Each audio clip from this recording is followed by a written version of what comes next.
Okay, so my feelings on this one might be somewhat nuanced or not. We'll see how it goes. I love director Tony Richardson in general. Most of his films from 1959's Look Back in Anger up until, say, the mid 1980s are classical quality otherwise films, in my opinion, with the odd exception of, say, 1963's Tom Jones, perhaps his most famous film, at one time at least.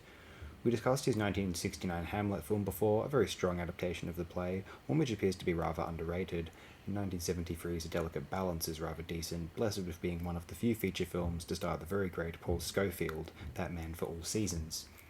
And Ned Kelly from 1970 is not perfect, not by any means, although it is rescued via Jerry Fisher's superb photography. Richardson's direction is fine too, but Fisher's credits also include several Joseph Losey titles: Accident, Secret Ceremony, The Go Between, A Doll's House, Romantic Englishwoman, Mr. Klein, Roads to the South, and Don Giovanni, Lumet's Seagull, The Offense, and Running on Empty, Fleischer's See No Evil, Kummel's Malpertuis, perhaps his most impressive job, Lester's Juggernaut, Hickox's Brannigan, Taylor's Island of Dr. Moreau. We've discussed that here before, actually. Houston's Wise Blood, that's a damn good one.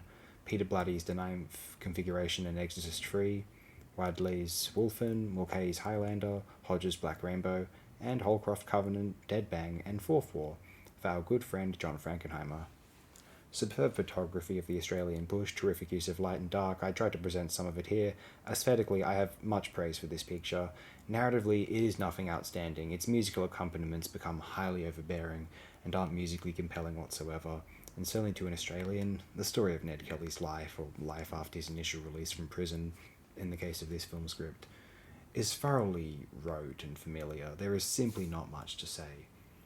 Presenting Kelly as a sympathetic figure is something I've always been at mild odds with, not even because I think Kelly was a totally evil figure. It is true that his circumstances and treatment by the boorish law enforcement was intolerable, although he was a man who murdered and put civilians' lives in danger at the end of it all.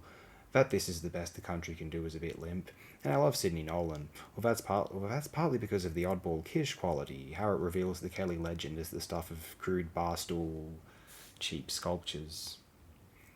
It used to bother me that certain people would idolize Kelly when they certainly would never criminals in any other context, just because it was a bandwagon myth in our nation. That whole me, also me thing is a bit abjectly evil, maybe. I don't like those wryly self aware contradictions which people seem to attempt to use as an ethical ha ha out. I don't accept it.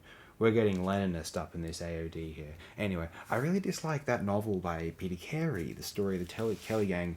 What an exposure of the literary high society world as indifferent and scornful of the average potential reader.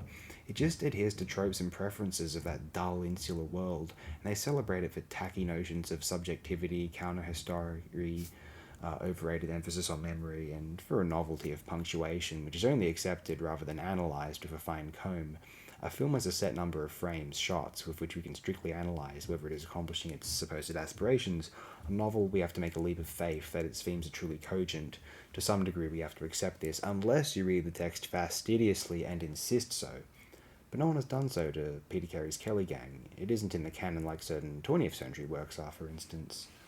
And people have scrutinized those texts and found that they held up to such microscopic analysis. But people have disdain for this film, not for anything to do with Ned Kelly himself or that subsequent mythos, but because, well, one of the reasons I initially outlined, but also because people hated that Mick Jagger, an Englishman rock pop star, was cast as the Irish Kelly, rather than an Australian, I suppose, or even just an Irish performer. I find Jagger charismatic in the role, although he's always Mick Jagger playing Ned Kelly, never Ned Kelly, truly. Far better than that garbage film from 2003 starring Heath Ledger, no disrespect to the guy either, but at least this film has a photographic character, not quite on the par with the later, not much later, Walkabout, Picnic at Hanging Rock, Jimmy Blacksmith, Sunday Too Far Away, where classic Australian nature cinematography is concerned, although it set a strong precedent, like the 1960 feature The Sundowners had 10 years prior in 1960. That was an American production starring Robert Mitchum, directed by the great Fred Zinnemann. We'll endorse this here overall, although a major lost classic it isn't quite. It has many admirable qualities, and as a lover of Australian environment on celluloid, there is much for myself to enjoy, certainly.